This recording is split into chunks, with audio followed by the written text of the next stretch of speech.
सर्दी सा हाँ हाँ है कम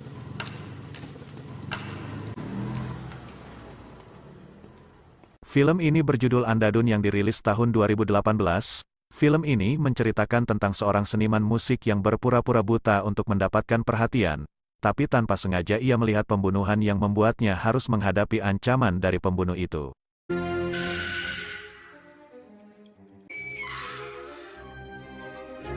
Mari kita simak rangkuman ceritanya. उन्हें बचपन से जानती टाइम हो रहा चलो Film ini diawali seseorang yang sedang memburu kelinci di kebun kol.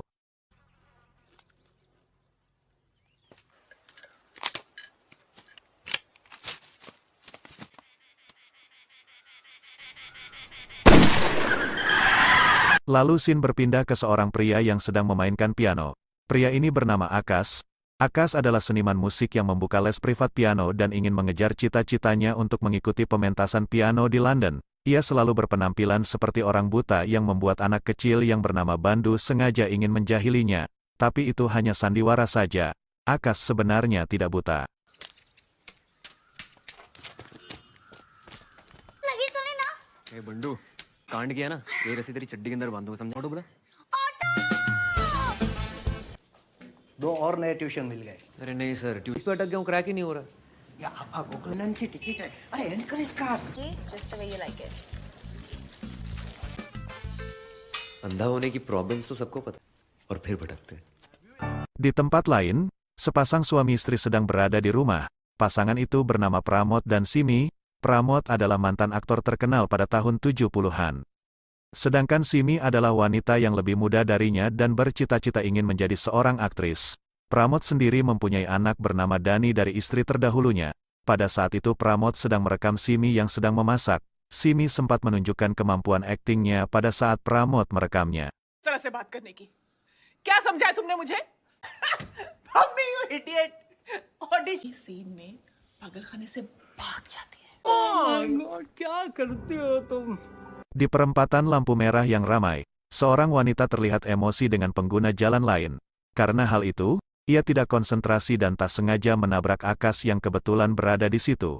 Ia kemudian membawa Akash minum kopi untuk meminta maaf. Mereka kemudian berkenalan dan wanita itu bernama Sophie. Sophie lalu memperkenalkan Akash ke ayahnya yang bernama Franco karena Akash bisa bermain piano. Franco ini mempunyai sebuah kafe di daerah situ.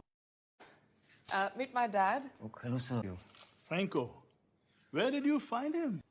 by accident Wow.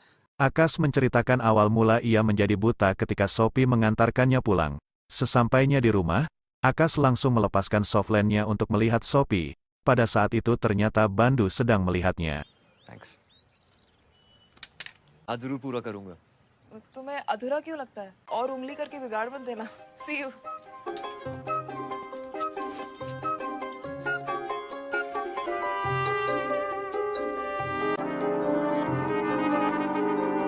Malamnya, Akash memainkan piano di kafe Franco. Di situ ia berkenalan dengan Pramod yang mengagumi permainan pianonya. Saat Akash pulang ke rumah, Bandu ternyata sengaja untuk mengawasinya. Sophie come on give me a shot smile 4000 मेरे टिप्स में that's a record for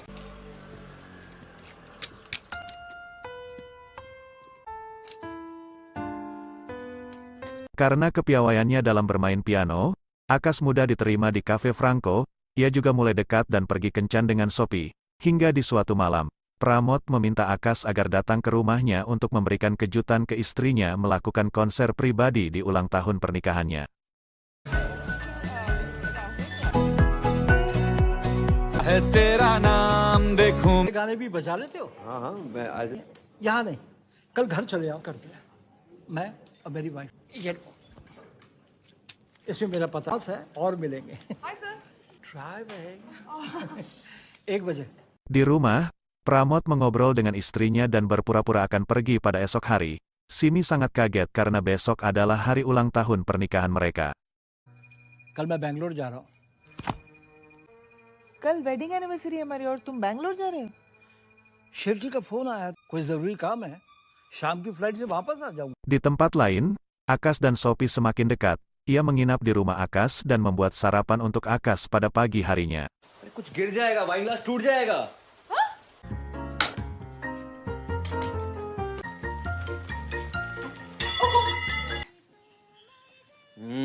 तुम्हारे परफॉर्मेंस के लिए। नहीं नहीं सच बोल रहा हूँ.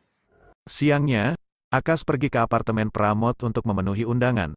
Sesampainya di apartemen Pramod, Simi sempat tidak memperbolehkannya masuk, tapi karena tetangga depan apartemennya keluar, Simi kemudian mempersilahkan Akas masuk. दिया है आपको सरप्राइज देना है ना वो मे बी आई थिंक अरे Simi kemudian berpura-pura menghubungi Pramod untuk memastikan apa ia yang mengundang Akas. Mereka kemudian mengobrol lalu Akas memainkan piano. Saat memainkan piano, tiba-tiba ia melihat kaki dan botol anggur yang berserakan di lantai. Ia menghentikan permainan pianonya dan meminta izin untuk pergi ke kamar mandi.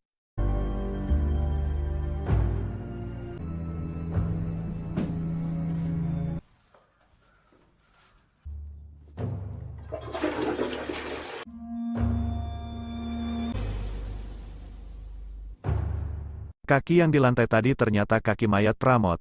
Pramod sebenarnya sudah datang tapi mendapati Simi sedang berduaan dengan lelaki selingkuhannya. Surprise. Akas lalu melanjutkan permainan pianonya sedangkan Simi membersihkan mayat Pramod dibantu selingkuhannya. Mereka memasukkan mayat Pramod ke dalam koper dan mengambil jam tangan dan cincin yang dipakai Pramod. Setelah itu Simi merekayasa kepulangan Pramod dengan memutar rekaman video yang direkam Pramod sebelumnya. Dalam rekaman itu Pramod seolah datang dan kemudian pergi lagi. Pada saat itu selingkuhan Simi pergi membawa mayat Pramod. Lalu tak berapa lama Akas juga pamit pergi dari apartemen Simi. Pramod को आज बहुत देर होगी, तुम चल और तुम्हारा कोई payment. It's okay ma'am मैं सर से ले लूंगा. Akas pulang dengan wajah yang terlihat gelisah. Ia kemudian duduk di pinggir jalan dan bertemu dengan seorang wanita yang mempunyai tato Dewa Sankar di tangannya. Wanita itu menawarkan lotre tapi Akas meminta tolong ke wanita itu untuk dipanggilkan Bajai. Wanita itu kemudian memanggilkan supir Bajai yang merupakan suaminya sendiri untuk mengantarkan Akas. Akas kemudian pergi ke kantor polisi menggunakan Bajai yang bergambar Aishwarya Rai di belakangnya. Sesampainya di kantor polisi, Akas kemudian ingin melaporkan tentang pembunuhan, tapi alangkah terkejutnya ketika ia melihat selingkuhan Simi ternyata adalah komandan polisi di kantor itu. Selingkuhan Simi itu bernama Manu dan sudah mempunyai istri. Melihat kedatangan Akas, Manu langsung mendekati dan menanyakan laporan Akas. Akas kemudian langsung berpikir cepat dan melaporkan bahwa mungkin telah terjadi pembunuhan terhadap kucingnya karena tidak pulang-pulang.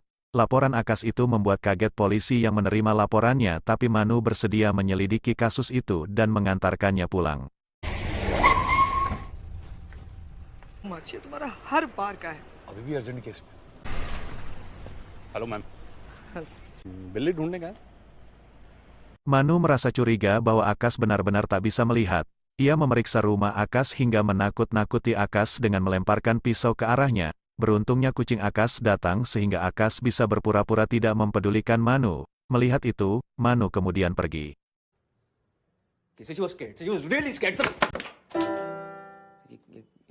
क्या था? Thank you sir. Thank you so much. Malamnya, Simi pergi ke kafe Franco. Ia mengetahui hubungan spesial antara Sophie dan Akas. Ia juga sengaja membuang jam tangan Pramod di toilet pria dan kemudian polisi menginterogasi pria yang menemukan jam tangan Pramod. Keesokan harinya Simi bersama Dani berada di kantor polisi untuk melihat jam tangan yang ditemukan polisi. Akas juga dipanggil untuk membuat pernyataan kesaksian. आया था आपके बारे में, फोटो भी भेजी थी। मैं वहां कुछ देर तक रुका लेकिन वो वापस नहीं. Pada saat Simi memberikan sambutan akan kepergian Pramod, salah seorang tetangga Simi yang bernama Disa mengatakan pada polisi bahwa Simi telah berbohong karena ia melihat ada orang ketiga yang masuk ke apartemen Simi sebelum Pramod datang. Ia juga melihat Akas adalah orang yang terakhir yang ke apartemen Simi. Ia mengatakan bahwa ia masih mengingat wajah orang ketiga itu, bahkan ia pasti mengenalinya jika bertemu lagi. Disa kemudian meminta polisi itu untuk menanyakan langsung kepada Simi. Tapi pada saat polisi menanyakan hal itu pada Simi, jelas saja Simi tidak mengakuinya. Sementara itu Dani sedang menemani Akas memainkan piano. Ia kemudian meminta Akas untuk mengajarinya bermain piano. Of course. Di tempat lain, Polisi yang sebelumnya bertemu Disa melaporkan bahwa beberapa hari ini ia menerima telepon yang semuanya melaporkan bahwa Manu adalah pembunuh Pramod. Mendengar itu istri Manu kemudian membicarakan tentang Simi yang masih muda tapi mau menikah dengan Pramod. Ia berpikir bahwa Simi hanya menginginkan uangnya saja dan mungkin mempunyai selingkuhan di luar. Mendengar itu polisi tadi langsung teringat akan omongan Disa bahwa telah melihat Simi memasukkan orang ketiga ke dalam apartemennya. Ia juga mengatakan bahwa Disa masih mengingat wajah orang ketiga itu. Mendengar itu istri Manu meminta Manu untuk segera mengungkap orang ketiga itu. Sir हूँ मैं बेस्ट है Pada hari itu Akas akan pergi menemui Dani. Saat itu Sophie menemuinya karena beberapa hari terakhir sikap Akas berubah. Akas hanya diam saja dan pergi ke apartemen Simi. Di tempat lain, Simi meminta tolong Dani untuk membelikannya obat sakit kepala. Setelah Dani pergi, Simi kemudian pergi ke apartemen Disa dan meminta obat sakit kepala. Tapi setelah Disa mengambilkan obat dan menghampirinya, Simi melempar Disa keluar apartemen. Kejadian itu ternyata dilihat oleh Akas yang baru sampai di apartemen itu. Akas terkejut tapi ia harus bertingkah seperti orang buta biasanya.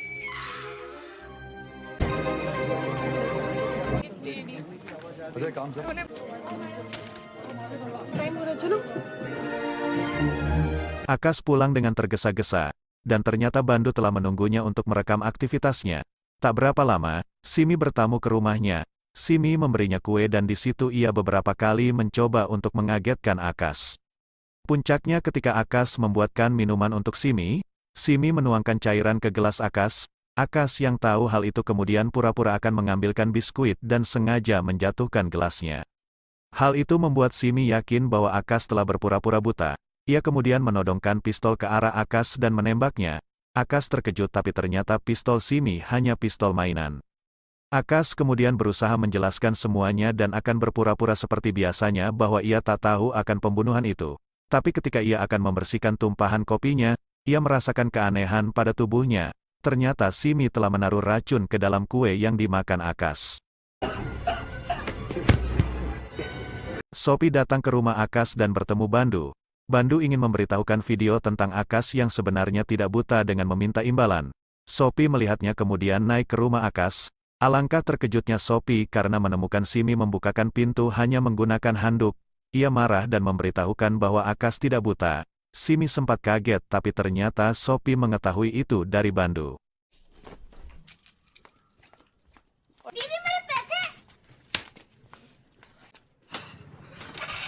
Malamnya, Akas terbangun dan kaget karena tak bisa melihat apa-apa.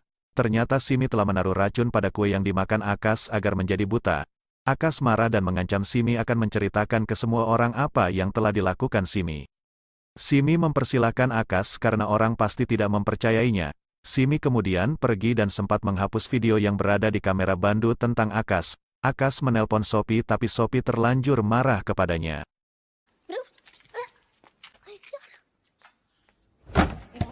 सो रहे हो तुम? तो भी मेरी बात सुनो अगर यार। वापस phone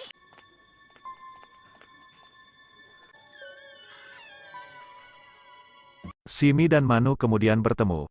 Manu mempertanyakan keputusan Simi yang tidak membunuh Akas. Simi kemudian mengatakan bahwa ia tak melakukan itu karena tak ingin menjadi pembunuh berantai. Hal itu membuat Simi membandingkan Manu dengan Pramod yang lebih baik dari Manu. Mendengar itu Manu kemudian pergi ke rumah Akas untuk membunuhnya. Tapi upaya Manu itu gagal karena Akas berhasil melarikan diri.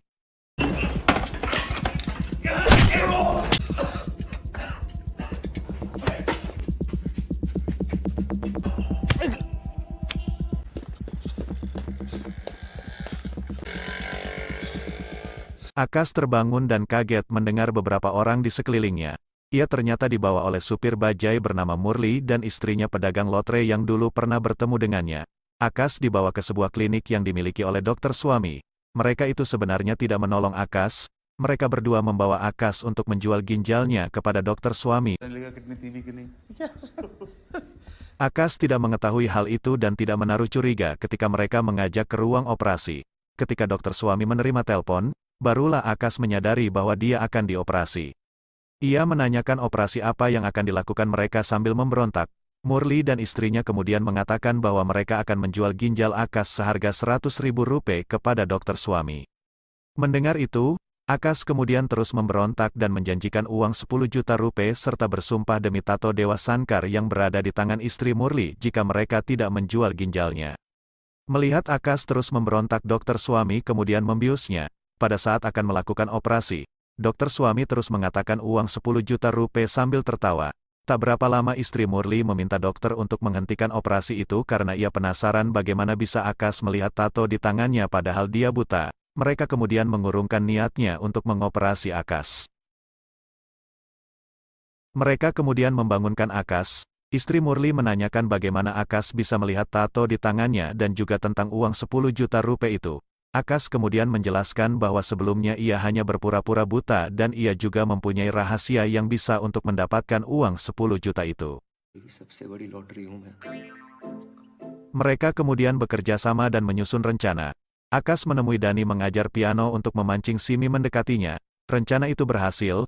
Simi berpura-pura ingin mengantarkannya pulang padahal dia ingin membunuh Akas bersama Manu. Tapi rencana Simi gagal karena Akas menjalankan rencananya duluan. Pada saat di tengah jalan, Murli sengaja menghalangi mobil Simi hingga Akas bisa membius dan menculik Simi.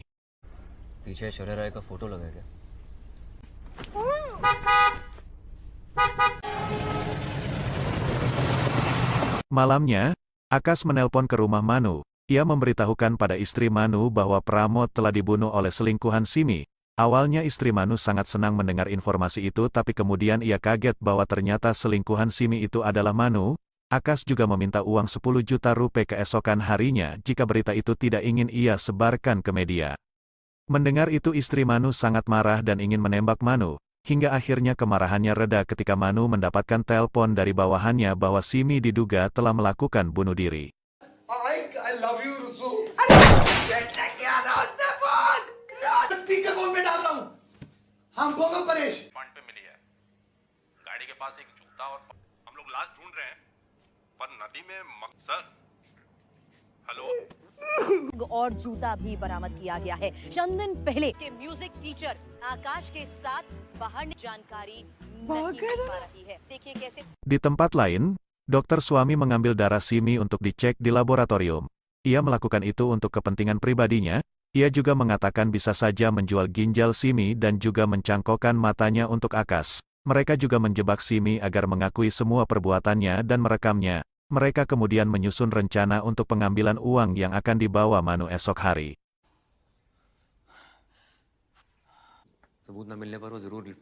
Istri Murli menghubungi Manu untuk memberitahukan caranya saat Manu mengantarkan uang itu. Mereka kemudian kembali dan ternyata mereka mengkhianati Akas. Ia mengikat Akas di ruangan tempat Simi diikat. Simi menertawakan hal itu kemudian mengajak Akas untuk bekerja sama agar bisa keluar dari situ. Sementara itu di tempat lain, dokter Swami telah mendapatkan hasil tes darah Simi. Sir जो कल blood sample लिया था उसकी रिपोर्ट्स आ गई हैं। Manu datang membawa sebuah tas yang berisi uang dan diminta untuk meletakkannya di lift. Setelah meletakkan tas itu di lift, Manu kemudian berlari ke atas melalui tangga. Ia menemukan Murli yang akan membawa tas itu. Murli mencoba kabur dan Manu mengejar hingga berhasil menembaknya. Pada saat itu Murli masih sempat menelpon istrinya. Manu menanyakan bukti tentang keterlibatannya dalam pembunuhan Pramod dan Murli menjawab bahwa barang itu dibawa istrinya di bawah. Manu kemudian turun ke bawah melalui lift. Mengetahui itu istri Manu kemudian mematikan listrik hingga Manu terjebak di dalam lift.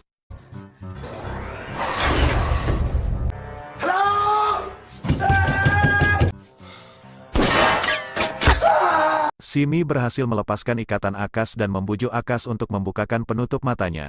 Akas membukakan penutup mata Simi dan Simi kemudian mencoba membuka ikatan tangannya sendiri sambil mencoba mempermainkan Akas dengan berpura-pura menunjukkan kaca untuk dipecahkan agar bisa keluar. Sementara itu di tempat lain, Murli dibawa istrinya ke rumah sakit. Simi berhasil melepaskan diri dari ikatan dan mencoba membunuh Akas. Tiba-tiba dokter Swami datang dan Simi kemudian berusaha menyerangnya. Pada saat itu Akas berusaha menyelamatkan dokter Swami dengan cara memegang Simi. Hal itu tak disia-siakan dokter Swami untuk membiusnya. Sementara itu di tempat lain, Murli ternyata tidak bisa diselamatkan. Istrinya mencoba meminta dokter menyelamatkannya dengan cara memberikannya uang. Ia kemudian membuka tasnya tapi ternyata semua uang itu palsu. Dokter kemudian menyarankan istri Murli menyumbangkan organ Murli jika mau. Donate कर सकते हैं Istri Murli kemudian menghubungi dokter Swami dan memberitahukan bahwa Murli telah mati. Dokter Swami saat itu akan pergi bersama Akash dan meminta istri Murli untuk pulang kampung dulu selama beberapa bulan. Di dalam perjalanan, dokter Swami berjanji akan membantu Akash karena telah menyelamatkannya. Ia berniat mencangkokkan hati Simi pada anak orang kaya dari Arab. Ia juga menawarkan mata Simi kepada Akash untuk dicangkokkan. Akash sebenarnya kurang setuju dengan rencana dokter Swami itu. Scene kemudian berganti ke 2 tahun kemudian.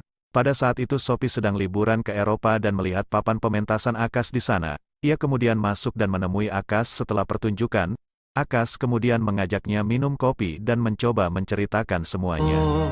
लड़की जाए तो कहना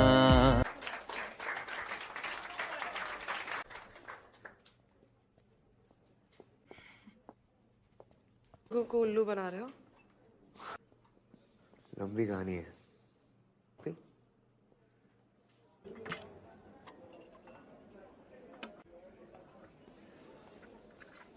Scene kemudian kembali pada saat Akash bersama dokter Swami. Dokter Swami menghentikan mobilnya dan ingin menyuntik Simi, tapi ternyata Simi malah bisa melukai dokter Swami dan kabur membawa mobil dokter Swami.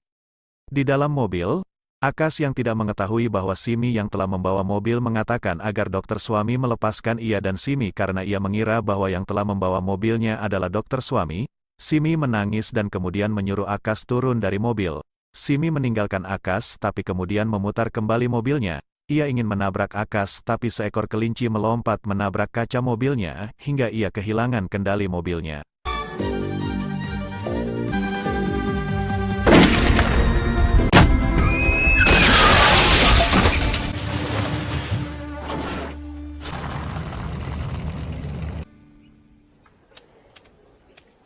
Scene kemudian kembali lagi di mana Akash dan Sophie mengobrol.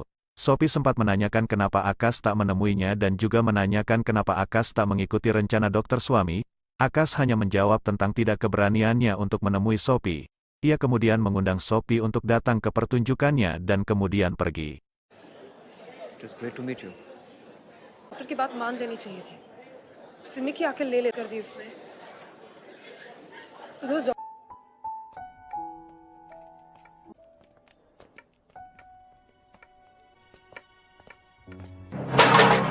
Dan film ini pun selesai.